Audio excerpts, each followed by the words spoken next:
Friends, good afternoon. তোমরা সকলে কেমন আছো? আশা করি ভালো আছো, সুস্থ আছো, সুন্দর আছো। তোমরা কে কোথা থেকে আমার এই ব্লগটি দেখছো কমেন্টে জানিও। যেহেতু কাল সানডে ছিল, তার জন্য আমার আর শ্রেয়ানের মর্নিংটাও শুরু হয় অনেকটা লেটে।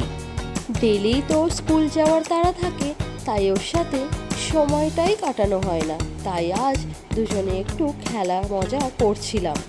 এই সবের মধ্যেও বেডটাকে পরিষ্কার করতে করতে দেখি ওর ফ্রেন্ডরা ওকে জানালা দিয়ে ডাকতে এসেছে খেলতে যাওয়ার জন্য। তাই তারই মধ্যে আমিও রেডি করে নিয়েছি রান্নার প্রিপারেশন।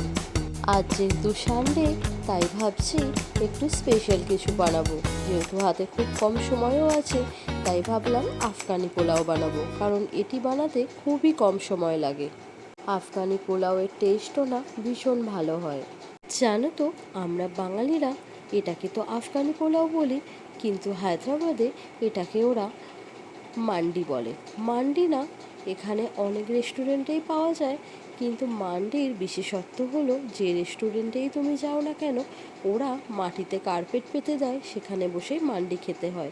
তুমি চাইলেও না, ওরা তোমাকে ডাইনিংয়ে সার্ভ করে না, কারণ ওটা ওদের ট্র্যাডিশান। আর ওরা না এটা ভীষণভাবে ফলো করে। যাই হোক, গল্প করতে করতে আমার মান্ডিও রেডি হয়ে গেছে। দেখো কি ইয়াম্মি দেখতে হয়েছে, টেস্টও না খুবই ভালো হয়েছিল। তোমরা যারা বিরিয়ানি লাভার আছো, একবার বাড়িতে মান্ডি বানিয়ে খেও, ভীষণ ভালো লাগবে। আর যদি ভালো লাগে আমাকে প্লিজ একটা কমেন্ট করে যেও।